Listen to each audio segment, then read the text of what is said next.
Sawadee Krap and welcome to another episode for the Funky Pod and for our two media prof reacts to two things. Number one, being sick, so I apologize for any sniffs and sneezes and whatnot in between. And two, of course, WrestleMania. WrestleMania just happened and I purposefully waited with this video for the Raw after WrestleMania as well to just include all those milestone events into one, well, actually in two podcasts. So let's start off with WrestleMania though, of course. And as you know, if you follow my channel before, I don't review the matches one by one. I'm not Dave Meltzer. You have Dave Meltzer for that. Oh, 7 stars. I try to look at it like a media prof, right? Like I'm looking at like the storytelling, for example, and like how maybe even they produced it sometimes. So the WrestleMania, there's not that much to talk about because WrestleMania, I mean, they should be on point. At Raw, there were a few things to maybe smoothen over, but focusing on WrestleMania first, right? And so when we look at, and yes, if you're watching this as a video, I do have notes because, well, it's been like 7,000 matches, so we have to look at all those, of course. So when we started with Austin Theory versus John Cena on Saturday, and yeah, so again, I'm not reviewing all the matches, but from a storytelling point of view and also from like just a structural point of view for how do you structure the whole event on Saturday, right? It was the best, of course, to have it start off. Cena knows that he can't go as hard anymore, probably, as at least for right now. So it was smart. It was the most boring match of the day. Half it first. The crowd is happy to hear the Cena music, which is great, right? Like, yeah, that like evokes some emotions, and then you forgive him for having like a bland match. It was not a special WrestleMania match. They didn't try anything crazy. It was kind of bland. It could have been like on any Raw, any SmackDown, if you're honest. And it didn't really further any story that much. I mean, there wasn't much build anyways. The build was John Cena saying, "You're not ready, kid, and I'm going to show you." And Austin Theory said he's ready. And then, of course, typical, like, right, Cena match, like the bad guy taps out, but the ref doesn't see it, and low blow and so on. So, yeah, Cena has, I know, some material ammunition if he wants to come back. But, I mean, we all know that he's, like, more Hollywood than anything. So I don't expect to see much more to come out of this. In Raw, after Mania, we saw Theory coming out challenging Rey Mysterio. Booyaka, booyaka. So now maybe Theory is taking on the role as the new legend killer.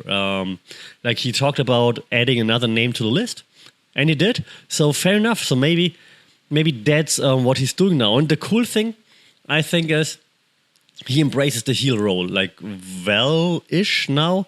Like, he really got the people hating on him. And if you're a heel, that's what you want, right? So from a storytelling point of view, I think the story with John Cena was just like a throwaway story. It's more about, like, building the character of Austin Theory. And they're doing a good job with that right now. And now he added Rey Mysterio to the list. I don't know who he goes after next. I mean, there's Edge, but Edge might be like further down the road, so let's see what other legend he can find in the meantime. Maybe later. Okay, we had this. Then we had the WrestleMania showcase with the Street Profits and the Viking Raiders and Alpha Academy and Braun Strowman. Alpha Academy are just awesome. Like also on the mics, they're fantastic. In the promos, the ad reads are fantastic with them. They need a better push or more of a push. I don't know. Chad Gable is amazing.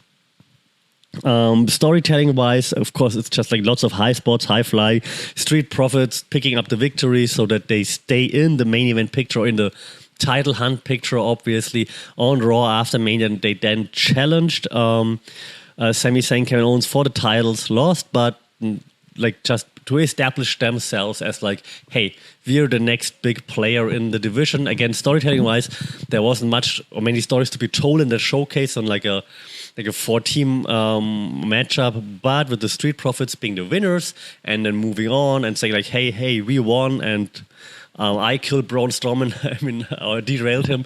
That gives them some momentum. So that makes sense that they're now in the title picture to some extent. We had Seth I'm not gonna say it. Rollins versus Logan Paul. As expected, the show stealer. I hate Logan Paul for being so good at that. It's annoying. The intro was lame. I mean, the zipline was kind of fun until you realize it took forever. And Logan Paul apparently, interestingly enough, doesn't seem to be very good at like talking off the cuff. Like what he said, like, oh, I got a zipline for my birthday. What? Like usually he has good promos and stuff, but maybe that's when he has more time to think about it. That what he like said while he was on the zip line was a bit weird. The match itself was fantastic. Rollins, Paul, they have great chemistry. Some ridiculously athletic stuff that especially then Logan Paul did again. It was amazing. Storytelling wise, you can say Logan Paul can hang with Seth Rollins. He can blame KSI for it if he wants to. But yeah, the question is like, when will Logan Paul be back? Is he only going to wrestle the big shows? Because he wasn't at the Raw after Mania, for example, right? So is he only wrestling the big shows? Oh, it's a big show. Then it's hard to tell a story rather than, hey, I'm here again. I'm the big star. So he's so good. He should have a bigger spot on the roster, but maybe he doesn't want to.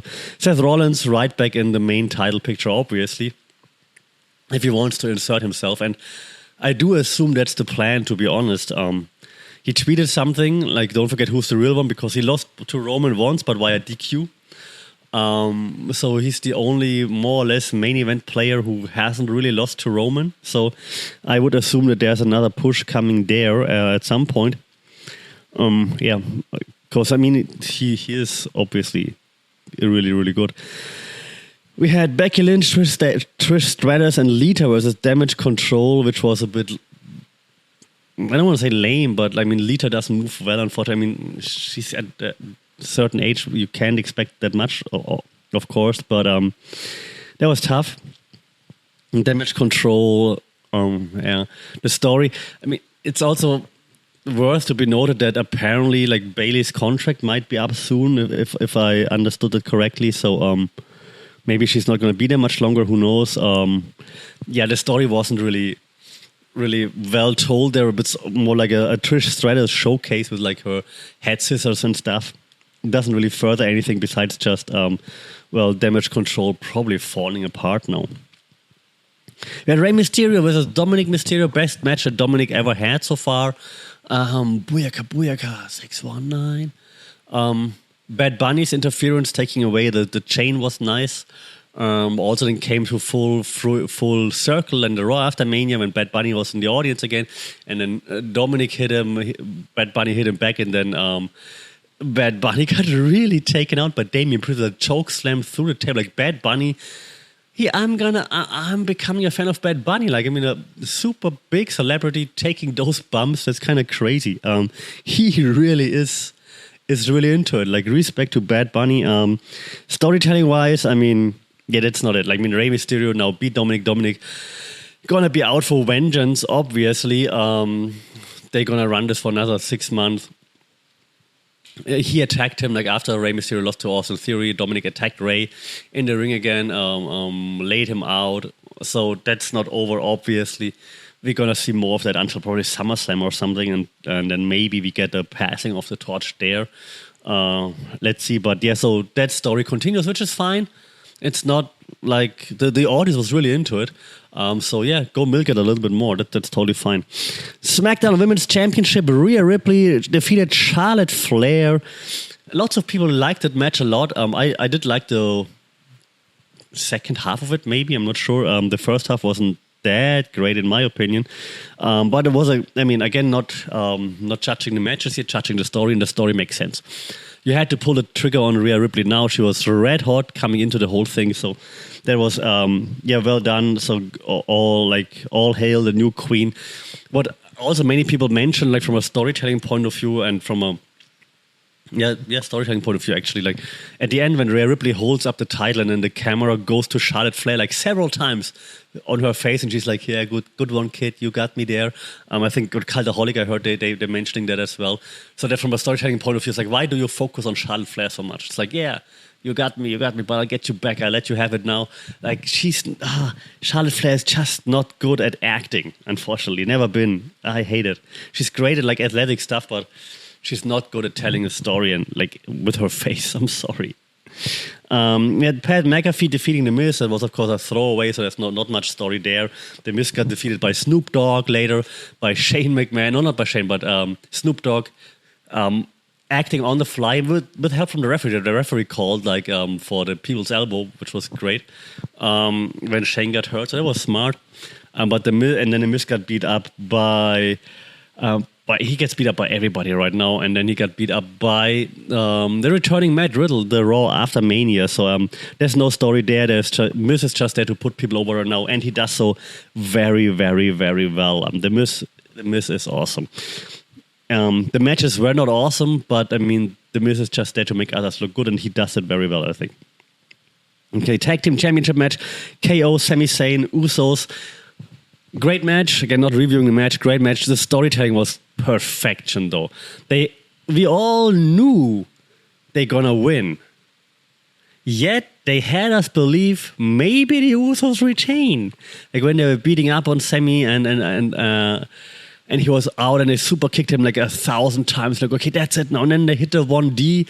Like, oh God, that was fantastic. I'm old enough not to freak out about stuff like this, but I was at the edge of my seat and I was screaming a little bit when he kicked out and when they then actually hit the finishing combo. So that was just storytelling perfection. It's not over. I think the Usos are gonna now re-enter or reinsert themselves at some point. Maybe there's something happening with Roman, also based on what happened on the Raw after Mania, that he sent them away, for example. So there might be some tension there. Maybe they're gonna also break slowly with Solo. Maybe it's gonna be Solo and Roman versus the Usos for a little bit, for example. But yeah, let's see about that. I mean, the match was great. The Usos maybe take a step back now for a few other challengers, but I mean they're never gonna be far away. So yeah, that's gonna be very interesting. I wanted to say, but then I thought about Raw while I'm saying this. I thought about Raw, and then Raw was just weird, but more on this in just a moment, right? Then we had the Sunday ratings, and I had it on Twitter, and I shared it on Twitter. I said Saturday felt like Triple H booked it, and Sunday felt like Vince McMahon booked it. Because then, I mean, we had Brock versus Omos. Zero build-up. I mean, almost zero build-up. Yes, they had some build-up, but let's be honest, there was no big story there. There's no big story coming out of that. Yes, he F5'd Omos. Congratulations. We had Women's WrestleMania showcase match, which was just... We had the Intercontinental Champion Gunther, yes, der Ringgeneral, defeating Sheamus and Drew McIntyre. That was a good match, and great storytelling, how then Drew McIntyre interferes with Sheamus's cover attempt, for example. That was great. So storytelling here on point one more time. And in the end, Gunther comes in to just powerbomb both of them. Well done. And Gunther is... I wasn't a fan of his when he was Walter necessarily, because I'm not a big fan of like the old school wrestling, so they just slap each other. But the way, not he slaps, but the way he tells a story in the ring is really compelling. Like everything, I think Corey Graves said it like in kayfabe, but he said like everything he does has meaning, and I agree. Like every way he moves, his facial expressions, everything has a meaning. So that's fantastic. So Gunther is great at telling stories. Sheamus and Drew McIntyre were also great at that. Like the disbelief in Sheamus's face, fantastic. So that was great. Story that comes out of that is that Gunther is apparently not going to the main event picture anytime soon because he still got the IC title now. Surprise. Drew might be gone. We're not sure. So Sheamus has to keep trying. I don't know. Maybe it's like now Sheamus versus Drew if Drew sticks around for a little bit. We had Bianca Belair versus Asuka. How can you not have Asuka be the champ now? Maybe they just want to get rid of her now for whatever reason. I will never... No, maybe that's wrong. I'm not a fan of Bianca Belair right now. Like, yeah, she is very athletic, but I think her storytelling in the ring as well as on the mic or as well as the facial expressions, is just not great. Like she's Charlotte Flair, just in a different form. I'm not a fan of Bianca Belair, unfortunately. The match was okay for what it was, but the story would have been cool if Asuka would have won, because now Asuka said maybe she has to go back to Japan. Like, who knows? Maybe they're giving her a new deal. I don't know. But why not pull the trigger now? Especially given like how the main event ended. So why not have a new champion here? That was a bit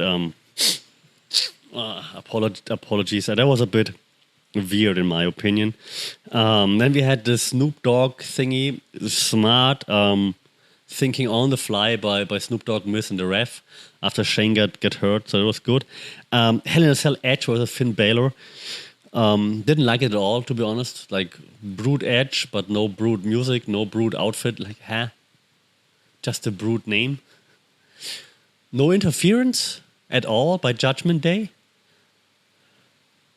That medical thingy, okay, but not their fault. But still, like, the story here was not told to fruition, in my opinion.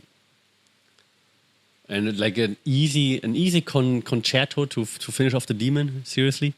After the Demon no-sold everything up until the ladder throw. I'm not sure, not a big fan of how this ended, to be honest. There should have been like something bigger, I think, to put the Demon to rest. Like, there should have been like a bigger spot. But maybe he was really like not feeling it, but Triple H said he was okay, but of course he has to say that. So maybe they just had to finish that match like quickly-ish to make sure that Finn gets out there okay, which is fair, I guess. Just like unfortunate, I think, how that ended. I would have liked to see a few interferences in this match, because it would have made sense if the Judgment Day comes out and then maybe Christian and Gangrel were there. That would have been cool to see, for example. There was a chance, I think, to do that. And then we had the undisputed WWE Universal Champion Roman Reigns defeating Cody Rhodes. Great match. Not a good match. But a typical WWE match. Like, they're all at WWE matches. That's wrong to say. More like a Vince match. Like, very, very slow build. And then just lots of back and forth and counters and like very cliche baby face-ish then for Cody, but it's fine, because while I didn't like the first 10 minutes or so, in the end I was invested, so good job there. And we all we knew that Cody was gonna win. And I think from a storytelling point of view, it would have made sense to have Cody win. Now, that Roman won was a swerve, that was good. But if you think further, who will be the guy that Roman's going to feud with now? And then take into consideration what happened at the Raw after Mania, even more so. So the positives are, it was a swerve. So, hey, I didn't expect it. Okay. You can't have happy endings all the time. Fair enough. The best job in telling the stories. Because... like, what's next now for let me say the positive things first. When Roman came out at the Raw after Mania, it was so loud. The people hate him. So great job generating more heat there. It was fantastic. But what's next for each of them? Like, who is Roman going to feud with? With any of the Usos? Nah. Seth Rollins? But then you have to start building that story now again. What's happening with Cody? Cody wanted a rematch, and then Roman says no, and Cody's like, okay, if I don't get a rematch, how about we have a tag team match? Like, you're going from fulfilling your dad's dream to, well, I'm just going to have a tag team match with a random guy with you. What? That was weak-ass storytelling. And then Brock Lesnar coming out was kind of fun for a moment, but then Brock Lesnar F5ing Cody before the match starts. Yes, another swerve, great, but so now you have Brock Lesnar feuding with Cody. Brock Lesnar going to be like, you took everything I worked for. Nate Diaz. And then, so we have Cody and Brock so that Cody has to work his way back to Roman. And who's Roman going to feud with now? So, night 1 of WrestleMania was fantastic. Great matches, great storytelling. In night 2, it went down in my opinion, the Raw after WrestleMania was a bit disappointing. No big reveals, returns, or anything. So that was a little bit disappointing, in my opinion. But hey, let me know what you think. Like, did you like all the stories that have been told? WrestleMania, the Raw after Mania. Did I miss something? You think, hey, you didn't get that story. That was actually completely different. You should have paid more attention to that. Let me know your thoughts. Shout out in the comments. Shout out social media at funkitpod. Funkitpod@gmail.com. I'm gonna go cough and sneeze now, and we talk soon. Don't forget to always kick out a 2, of course. Sorry, Cup.